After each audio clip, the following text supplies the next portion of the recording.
जय जय तुलसी भगवती सत्यवती सुखदायिनी नमो नमः। जय श्री कृष्ण। दोस्तों, माता तुलसी को प्रणाम करते हुए आप सभी का स्वागत है आपके अपने चैनल धार्मिक गढ़ पर। आज हम सुनेंगे कार्तिक मास के 5वें अध्याय की कथा। जो भी इस कथा को श्रद्धा से सुनता है उसके जीवन में पाप, दुख, कष्ट दूर होकर सुख, सौभाग्य और मोक्ष प्राप्त होता है। इससे पहले कि वीडियो को इतना सारा प्रेम देने के लिए आपका हार्दिक धन्यवाद। तो चलिए कथा शुरू करते हैं। सूत जी से सौनिक ऋषि कहने लगे कि हे सूत जी, आप कृपा करके कार्तिक तथा तुलसी का महात्म्य कहें। तब सूत जी कहने लगे कि हे ऋषियों, जो तुमने मुझसे प्रश्न किया है, यही प्रश्न एक समय नारद जी ने राजा पृथु से किया था, और जो उत्तर नारद जी ने उन्हें दिया वही मैं तुमसे कहता हूँ। एक समय राजा पृथु नारद जी से कहने लगे कि हे नारद जी, भगवान को तुलसी इतनी अधिक क्यों प्रिय है? आप इसका महात्म्य कहिए। तब नारद जी कहने लगे कि एक समय राजा इंद्र बहुत से देवताओं और अप्सराओं सहित महादेव जी के दर्शनों को गए। सो जब कैलाश पर पहुंचे तब एक बड़े भारी आकार वाले और भयंकर नेत्रों वाले पुरुष को देखकर इंद्र ने पूछा कि तू कौन है और शिव कहाँ है? जब कई बार पूछने पर भी उसने कोई उत्तर नहीं दिया तो इंद्र ने क्रोध में आकर अपना वज्र उसके कंठ पर दे मारा, जिससे उसका कंठ नीला हो गया, परंतु इंद्र का वज्र भी भस्म हो गया।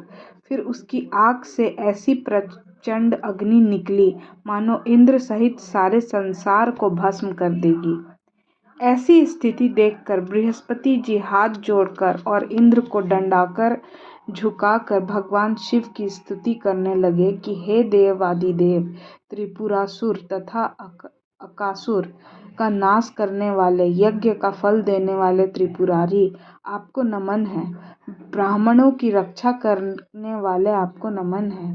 नारद कहने लगे कि हे राजा पृथु, इस प्रकार स्तुति सुनने पर श्री महादेव जी ने त्रिलोकी को नष्ट कर देने वाली अग्नि को शांत कर दिया और कहने लगे कि हे देवताओं, वर मांगो, मैं आपको स्तुति सुनकर अति प्रिय प्रसन्न हुआ हूँ। हमने इंद्र को जीवन दान दिया और हे बृहस्पति जी, आज से तुम्हारा नाम भी जीव होगा। बृहस्पति जी कहने लगे कि यदि आप प्रसन्न हैं तो इंद्र की रक्षा कीजिए और संसार को जला सकने वाली अग्नि जो आपके नेत्र से उत्पन्न हुई है उसको शांत कीजिए। तब शिव कहने लगे कि नेत्र से निकली हुई अग्नि वापस कैसे जाए, अतः अब हम इसको दूर फेंकते हैं। ऐसा कहकर अग्नि को हाथ से लेकर समुद्र में फेंक दिया। वह आग गंगा के संगम गंगा सागर में जाकर गिरी और बालक बनकर रोने लगी। उसके रोने की आवाज से पृथ्वी कांपने लगी तथा सातों लोक बहरे हो गए। ऐसा आश्चर्य देखकर वहां पर आए हुए ब्रह्मा जी समुद्र की गोद में बालक देखकर आश्चर्य से पूछने लगे कि वह बालक किसका है। समुद्र ने बड़े आदर से बालक को उठाकर ब्रह्मा जी की गोद में दे दिया और कहने लगे कि यह मेरा पुत्र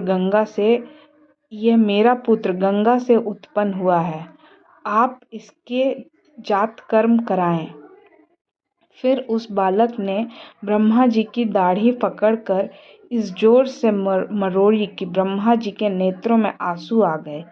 किसी प्रकार दाढ़ी छूटी तो ब्रह्मा जी ने कहा कि इसने हमारी आंखों से जल निकाला है, अतः इसका नाम जलंधर होगा, परंतु यह शिव के अतिरिक्त और किसी के हाथ से नहीं मरेगा, क्योंकि यह शिव के अंश से ही उत्पन्न हुआ है। यह अभी युवा हो जाएगा। तब ब्रह्मा जी शुक्राचार्य को बुलाकर और उसका राज्याभिषेक कराकर अंतर्ध्यान हो गए। तब समुद्र ने कालनेमी की कन्या वृंदा के साथ उसका विवाह कर दिया। जो कि पतिव्रताओं में सबसे प्रथम और अति सुंदर थी। परम सुंदरी वृंदा ने साथ विवाह कर जालंधर अपनी अति प्रसन्नता से दिन बिताने लगा। जब जालंधर घर आता तो वृंदा अपने हाथ से पंखा झलती, अर्घ्य देती, आचमन देती, उसको अर्पण करती। वह अपने पति को नारायण समझकर उसकी सेवा किया करती थी। नारद जी कहने लगे कि हे राजा पृथु, अब मैं पतिव्रता स्त्रियों के कुछ लक्षण तुमसे कहता हूँ। पतिव्रता स्त्री अपने पति के दुख में दुखी और उसके सुख में सुखी होती है। परदेश जाने पर दुखी और पति के मर जाने पर सती हो जाती है। पति के पाप तथा पुण्य को आधा बांटने वाली स्त्री अपने पति के मर जाने पर अवश्य सती हो जाना चाहिए। जो स्त्री सती हो जाती है वह अपने पति के साथ अपने शरीर के 3.5 करोड़ रोमों के अनुसार 3.5 करोड़ वर्ष तक अपने पति के साथ स्वर्ग में वास करती है।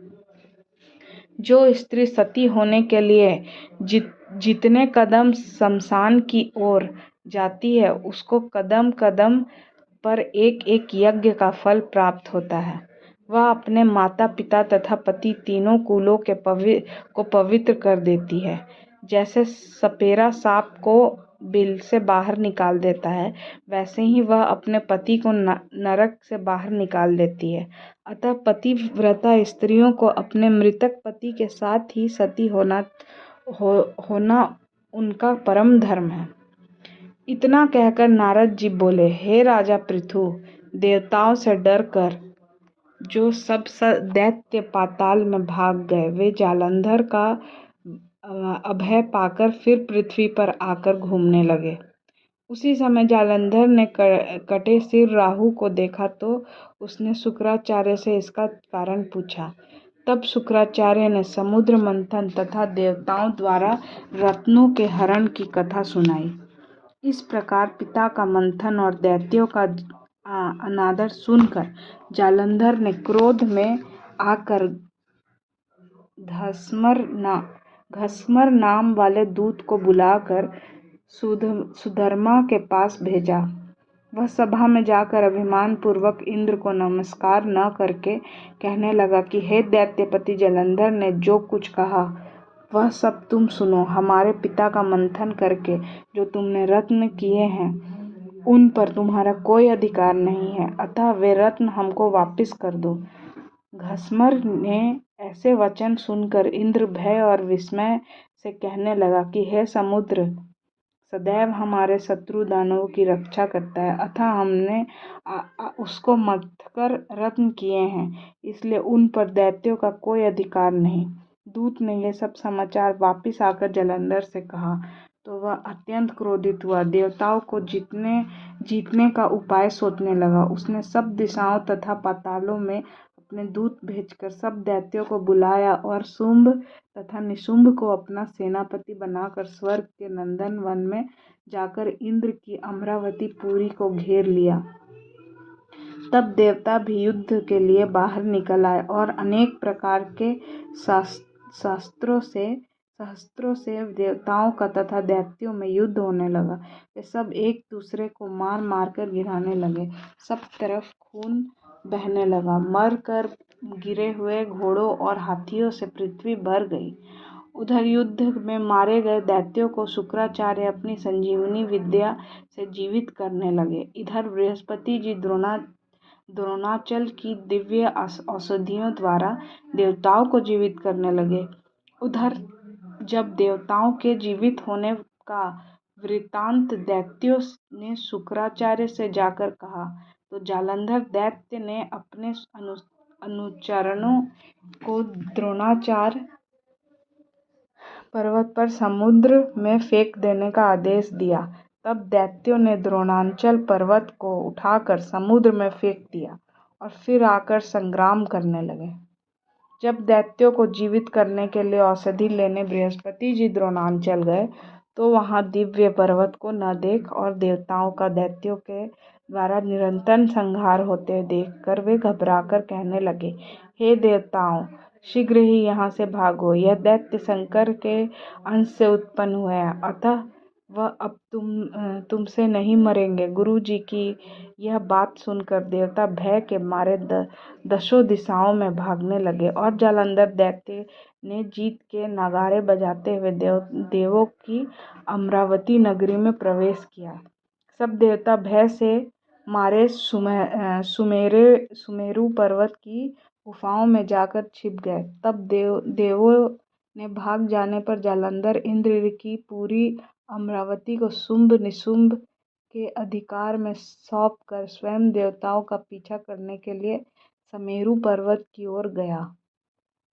इंद्रादिक सब देवता जालंधर को फिर आता हुआ देखकर भगवान विष्णु की स्तुति करने लगे। बोले, हे मचकच आदि अनेक रूप धारण करने वाले, भक्तों के दुखों का नाश करने वाले, सारी सृष्टि का पालन तथा संहार करने वाले, शंख चक्र गदा और पद्म को धारण करने वाले आपको नमस्कार। लक्ष्मीपति दैत्यों का नाश करने वाले, पीताम्बरी शरणागतों की रक्षा करने वाले आपको नमस्कार। जालंधर दैत्य से दुखित देवताओं को संताप को हरने वाले, सूर्य और चंद्रमा दो नेत्रों वालों नमस्कार। नारद कहने लगे कि हे राजा पितु, जो कोई भगवान की संकट नाशक स्तुति को पढ़ता है उसके संकट नाश को प्राप्त हो जाते हैं।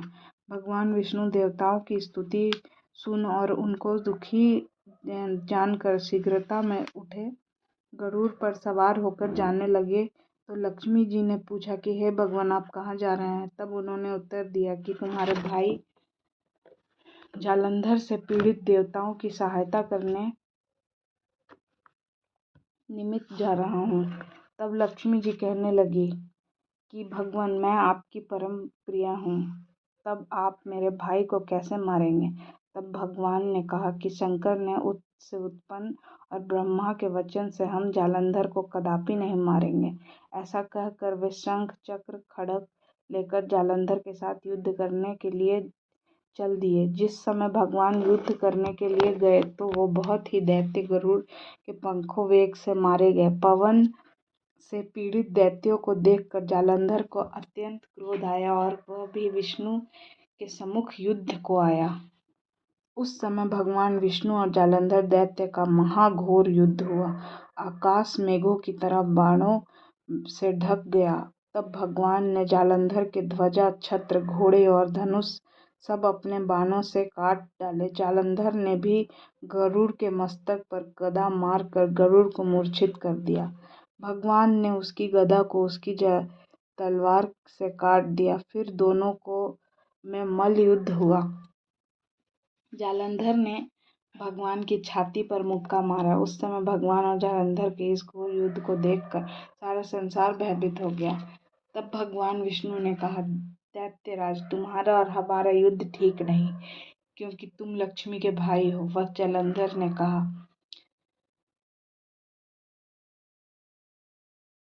श्री तुलसी चालीसा। श्री तुलसी महारानी करु विनय सिरनाए, जो मम हो संकट विकट, दीजै मत नासाए। नमो नमो तुलसी महारानी, महिमा अमित न जाए बखानी। दियो विष्णु तुमको सन्माना, जग में छायो सुयस महाना। विष्णु प्रिया जय जयति भवानी, तीहू लोक की हो सुख खानी। भगवत पूजा करे जो कोई, बिना तुम्हारे सफल न होय। जिन घर तब नहीं होय निवासा, उस पर करही विष्णु नहीं बासा। करे सदा जो तब नित सुमिरन, तेहि के काज होय सब पूरन। कार्तिक मास महात्म्य तुम्हारा, ताको जानत सब सहारा। तब पूजन जो करे कुवारी, पावे सुंदर वर सुकुमारी। करे जो पूजा नित प्रति नारी, सुख संपत्ति से होय सुखारी। वृद्धा नारी करे जो पूजन, मिले भुक्ति होवे पुलकित मन। श्रद्धा से पूजे जो कोई, भव निधि से तर जावे सोई। कथा भागवत यज्ञ करावे, तुम बिन नहीं सफलता पावे। छायो तब प्रताप जग भारी, ध्यावत तुम्ही सकल चितधारी। तुम्ही मात यंत्रन तंत्रन में, सकल काज सीधी होवे क्षण में। औषधि रूप आपको माता, सब जग में तव यश विख्याता। देव ऋषि मुनि और तपधारी, करत सदा तव जय जयकारी। वेद पुराणन तव यश गाया, महिमा अगम पार नहीं पाया। नमो नमो जय जय सुखकारिणी, नमो नमो जय दुख निवारिणी। नमो नमो सुख संपत्ति देनी, नमो नमो अघ काटन छेनी। नमो नमो भक्तन दुख हरनी, नमो नमो दुष्टन मद छड़नी। नमो नमो भव पार उतारनी, नमो नमो परलोक सुधारनी। नमो नमो निज भक्त उबारनी, नमो नमो जन काज सवारनी। नमो नमो जय कुमति नसावनी, नमो नमो जय सुमति बढ़ावनी। नमो नमो निज जन अपनावनी, नमो नमो सब सुख उपजावनी। जयति जयति जय तुलसी माई, ध्याऊ तुमको शीस नवाई।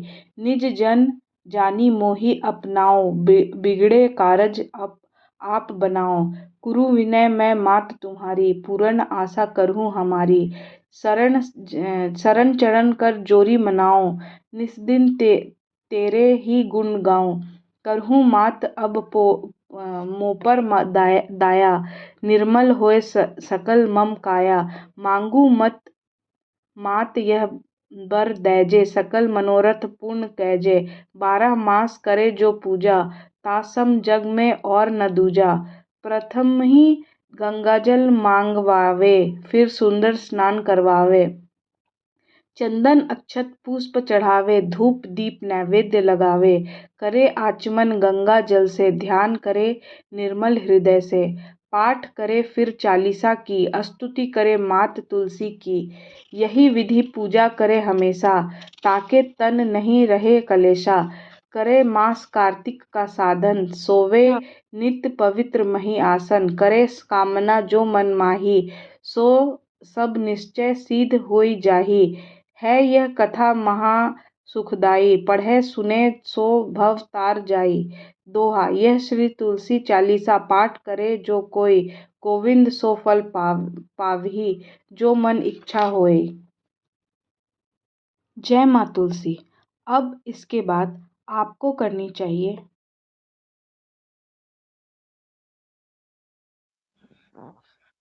मैं आरती तेरी गाऊं, ओके सब कुंज बिहारी।